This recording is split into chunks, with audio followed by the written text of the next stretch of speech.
Deuxième règle d'or, pas de champ calculé au niveau des tables. Pas un champ qui est le résultat d'un calcul, ça veut dire.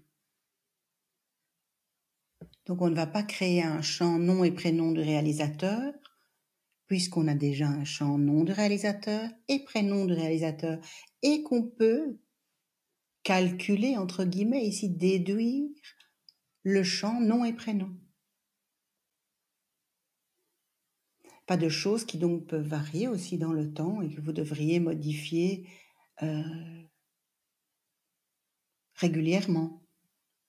Et là, je rejoins tout à fait Juliette qui disait « Ah non, on ne met pas l'âge du film puisque nous avons la date de naissance, en quelque sorte, on a l'année de sortie du film. » Donc, l'âge du film peut être effectivement ôté de la structure de la table, nous le calculerons éventuellement dans une requête, un formulaire ou un état.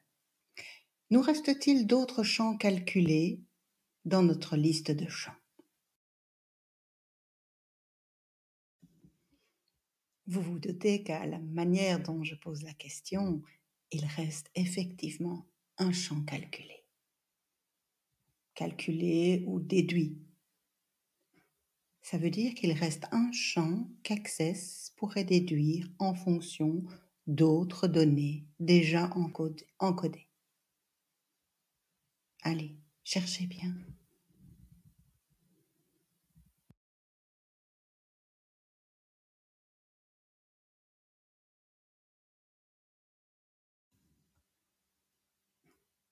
Si vous avez des difficultés, passez-les tous en revue. Le nom du film, le titre du film, il va falloir l'encoder. Access ne peut pas le trouver quelque part ailleurs dans notre base. L'année du film ne peut pas la deviner.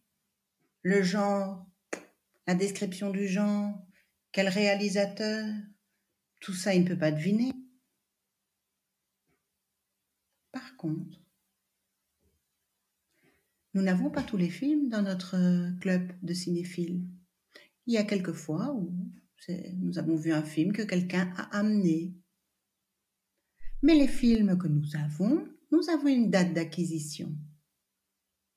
Si nous avons une date d'acquisition pour tel ou tel film, c'est que nous l'avons. Donc, nous n'avons pas besoin d'un champ qui dit oui ou non, avons-nous ce film?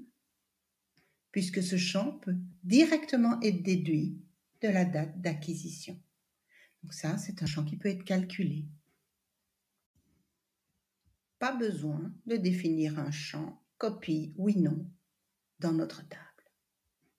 Nous aurons ce résultat dans une requête, un formulaire ou un état en indiquant le calcul à Access.